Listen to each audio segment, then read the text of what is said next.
Selamat sore kaum wanita yang dikasihi oleh Tuhan.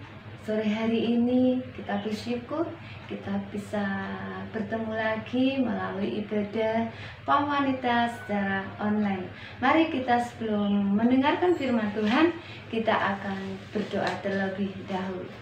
Tuhan Yesus yang baik, kami mengucap syukur untuk sore hari ini.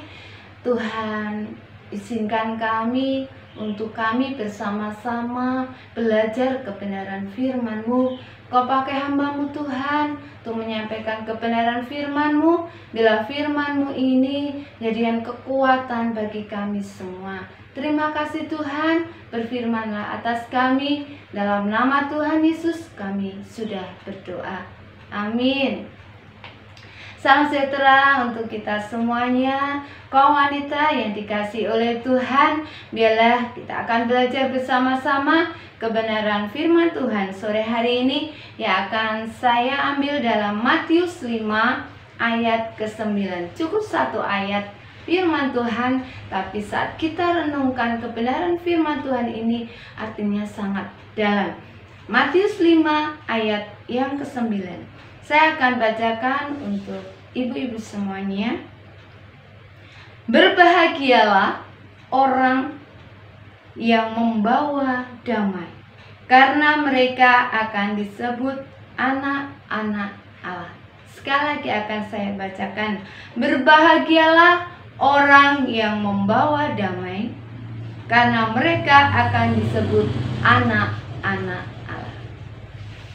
Saya akan berikan judul renungan sore hari ini, pembawa damai. Tentunya semua orang pasti menginginkan kedamaian. Walau tidak semua orang mau menjadi pembawa damai. Damai sebenarnya arti damai sejahtera atau kedamaian, ketenangan. Tidak ada ribut, tidak ada kejahatan, tidak ada kepura-puraan. Jadi damai di sini memiliki arti ketenangan, tidak ada keributan, tidak ada kekacauan, tidak ada kepura-puraan. Tapi kenyataannya ya, dalam kehidupan kita di dunia ini, di lingkungan kita ini masih ada banyak hal yang terjadi. Kekacauan, kejahatan, kepura-puraan masih ada ya, masih ada. Nah, kita sebagai anak-anak Tuhan, kita mau menjadi pembawa damai. Tentunya kaum wanita yang dikasih Tuhan, kita mau semua ya, kita mau menjadi pembawa damai itu.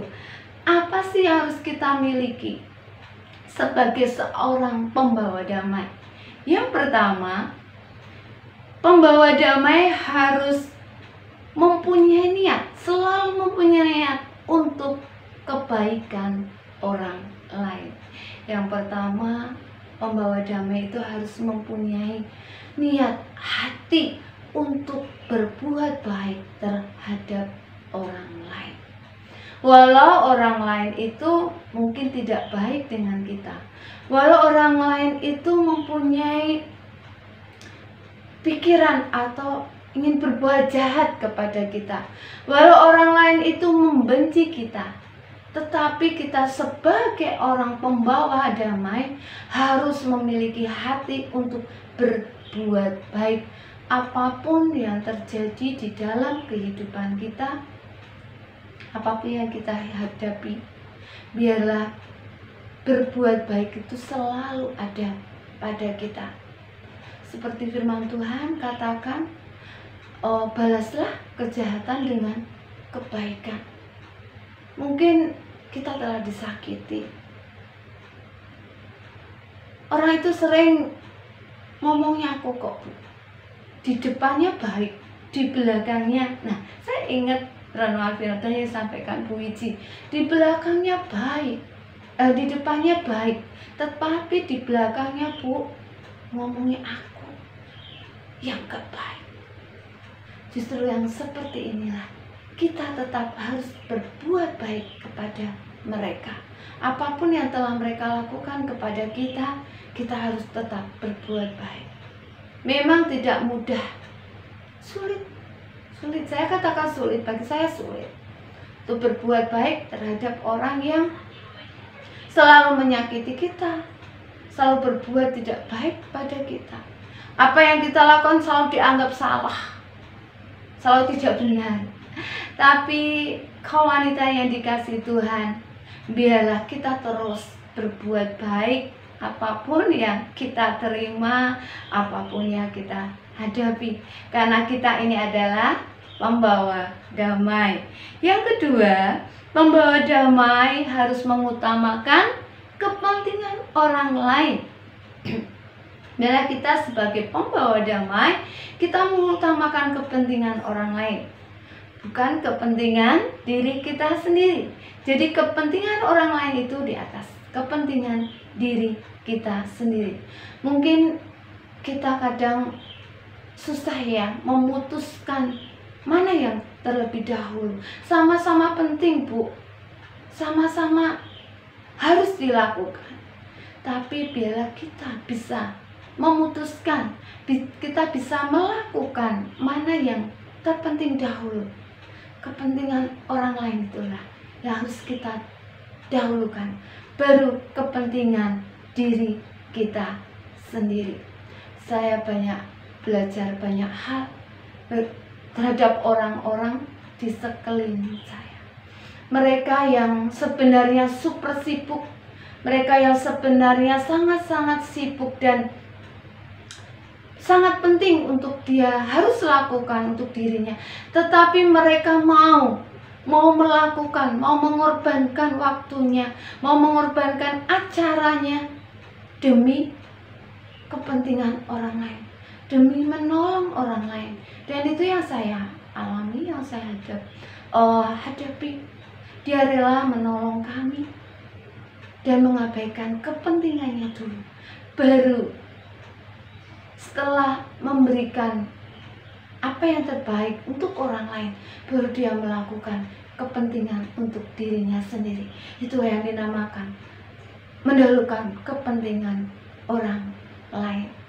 Dan kita sebagai pembawa damai harus bisa melakukan itu, harus bisa mengambil keputusan. Kadang mungkin berat, tapi kita harus bisa melakukannya.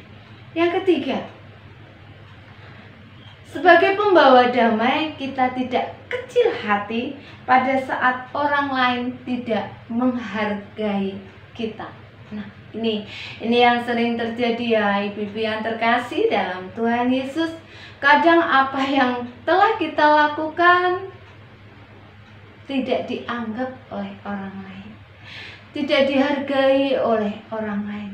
Walau kita sudah jerih payah melakukannya, menurut kita sudah apa yang kita lakukan itu sudah yang terbaik, tapi kadang orang lain tidak menghargai, meremehkan, orang lain meremehkan apa yang kita lakukan.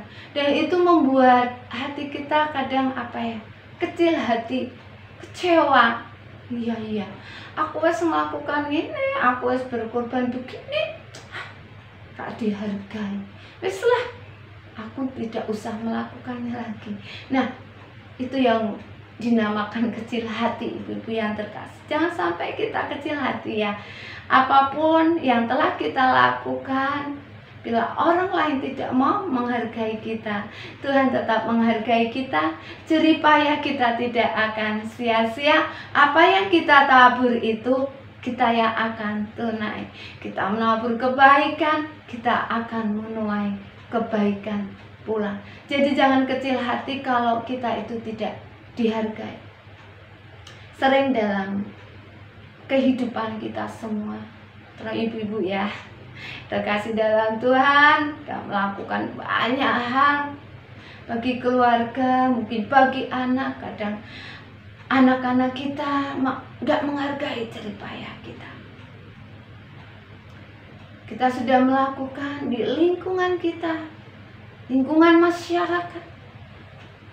Kadang kita merasa tidak dihargai.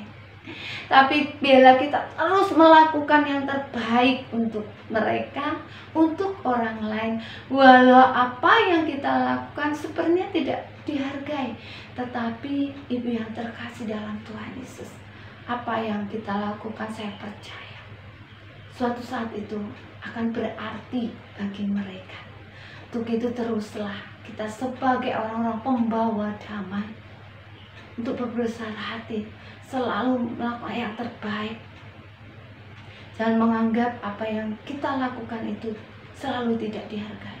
Saya percaya pasti masih ada orang-orang yang menghargai apa yang kita lakukan. Dan yang terutama Tuhan yang menghargai kita. Kita berharga di mata Tuhan, dan apa yang kita lakukan tuh berharga di mata Tuhan.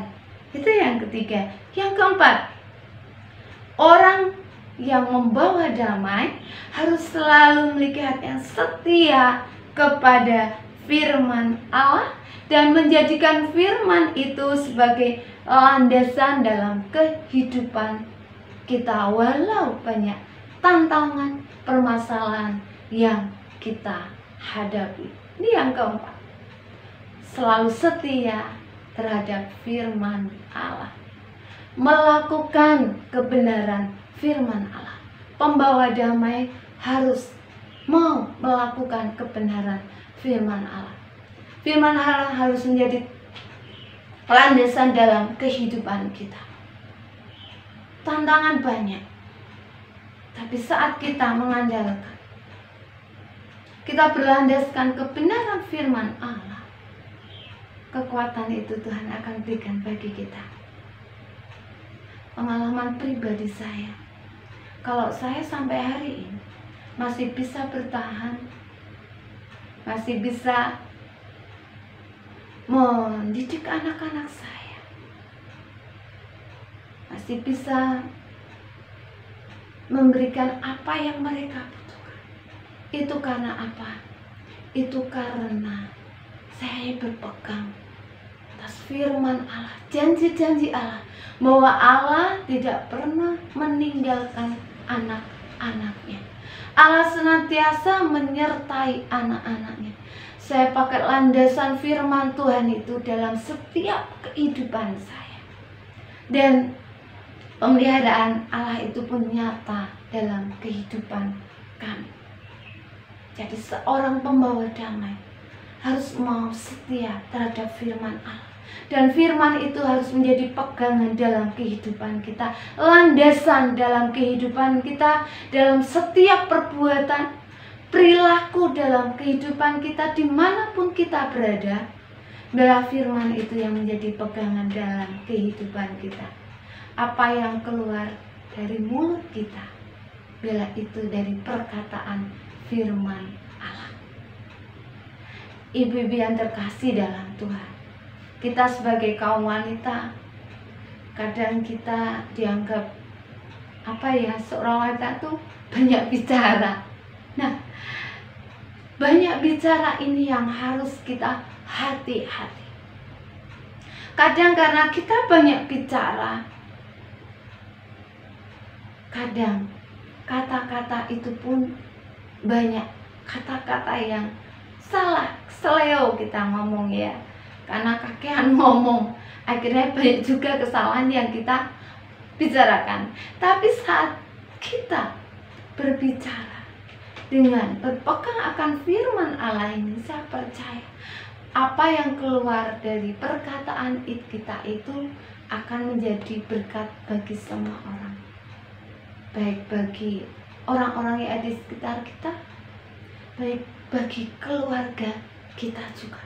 Tapi bila saat kita, apa yang keluar dari mulut kita ini, kita tidak bisa mengendalikannya, justru keluar kata-kata yang kotor, kata-kata yang tidak baik, kata-kata yang kasar, itu yang tidak lagi dikatakan kita pembawa damai, tapi kita pembawa keributan, pembawa permasalahan. Kenapa? Karena dari perkataan yang tidak baik itu akan memancing kemarahan orang lain. dan bisa kita katakan pemancing keributan ya. Tapi kita sebagai pembawa damai, biarlah kita membawa kedamaian, ketentraman bagi orang lain dengan perkataan-perkataan yang manis dari kebenaran firman Tuhan. Dan orang-orang yang membawa damai ini akan disebut adalah anak-anak Allah. Kita akan disebut anak-anak Allah. Mengapa? Karena apa yang kita lakukan ini adalah perintah Allah sendiri. Dan kita sebagai orang pembawa damai. Dan Tuhan Yesus katakan, itulah sebabnya Tuhan Yesus mengatakan, berbahagialah orang yang membawa damai, karena mereka akan disebut anak-anak Allah. Kita pembawa damai, berarti kita adalah anak-anak Allah. Bila kita memiliki 4 hal tadi, sebagai pembawa damai, selalu memiliki hati yang berbuat baik kepada orang lain. Pembawa damai, kita mengutamakan kepentingan orang lain, bukan kepentingan diri sendiri. Dan sebagai pembawa damai, kita menghargai orang lain, dan kita pun akan dihargai orang lain, walau terkadang kita tidak dihargai orang lain. Sebagai pembawa damai, kita harus tetap setia akan firman Tuhan. Kaum wanita yang dikasihi Tuhan, bila kita semua menjadi orang-orang pembawa damai, selamat menyongsong hari Natal. Bila damai Natal itu ada pada kita semua. Tuhan Yesus memberkati. Amin. Mari kita berdoa. Tuhan Yesus, terima kasih untuk kebenaran firman-Mu Tuhan. Bila kami ini Tuhan menjadi orang-orang yang bisa membawa damai bagi orang lain. Bila Engkau sudah datang Tuhan, bawakan keselamatan bagi kami, menjadi juru selamat bagi kami. Dan biarlah kami juga Tuhan yang telah Engkau selamatkan, kami bisa menjadi orang-orang yang pembawa damai bagi orang lain. Terima kasih untuk kebenaran firman-Mu Tuhan. Dan biarlah Engkau terus berbicara pada kami semua. Kau berkati semua kaum wanita-Mu di tempat ini. Iki acondro kusumo, berikan kesehatan, kekuatan bagi kami semuanya. Dan biarlah kami terus berpegang akan kebenaran firman-Mu Tuhan, sehingga kami menjadi pembawa-pembawa damai. Terima kasih Tuhan, dalam nama Tuhan kami berdoa dan mengucap syukur. Amin.